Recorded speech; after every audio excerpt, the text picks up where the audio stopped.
রাতের বেলা শোয়ার আগে পড়বেন 33 বার সুবহানাল্লাহ, 33 বার আলহামদুলিল্লাহ এবং 34 বার আল্লাহু আকবার। আল্লাহর পক্ষ থেকে আপনার শরীরে শক্তি আসবে।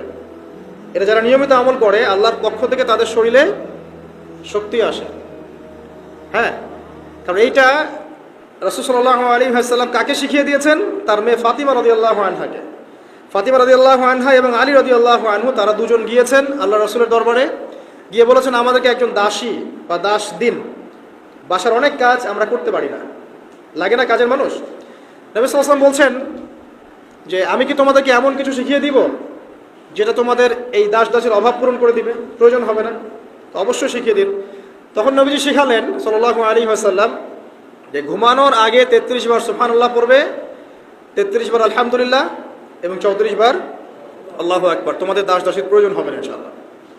তো ব্যাখ্যায় অনেক ওলামায়ে কেরাম বলেছেন যে এটা নিয়মিত আমল করতে থাকলে রোগ ব্যাধি কম হয়, শরীরে শক্তি আসে, এনার্জি বাড়ে, আপনি নিজের কাজ নিজেই করতে পারবেন ইনশাআল্লাহ আযজা ওয়া জাল্লা। আসুন সামনে যাই। এরকম ঘুমানোর আরো বেশ কিছু আমল আছে, আমি অল্প কয়েকটা বললাম, এগুলোই করা শুরু করেন, আল্লাহ তৌফিক দান করুন। আর যদি পারেন ওযু করে ঘুমাতে পারলে আরো বেশি ভালো হয়।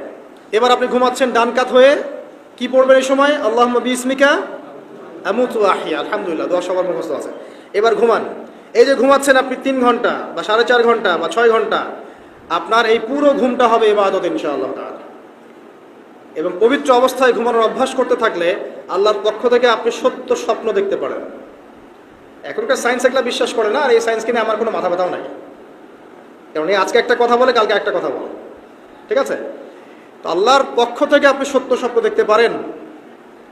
ইউসুফ আলাইহিস সালাম জেলখানায় বন্দী, সূরা ইউসুফ পড়ে দেখেন। তখন কয়েদিদের মধ্যে 2 জন স্বপ্ন দেখেছে। একজন স্বপ্ন দেখছে তার মাথার উপরে রুটি, উপর থেকে পাখি এটা ঠোকরে কি করছে, খেয়ে নিয়ে চলে যাচ্ছে। আরেকজন স্বপ্ন দেখেছে যে সে শরাব পান করাচ্ছে একজনকে, আছে না সূরা ইউসুফে? তো ইউসুফ আলাইহিস সালাম বললেন যে যার মাথা থেকে পাখি ঠোকরায় খেয়ে নিচ্ছে খাবার, তাকে শুলদণ্ড দেওয়া হবে। আর যে শরাব পান করাচ্ছে সে অতি শীঘ্রই মুক্ত হয়ে যাবে, জেল থেকে ছাড়া পেয়ে যাবে। কয়েকদিন পর তাই হলো। এই যে স্বপ্ন যারা দেখেছে এরা কি মুসলিম?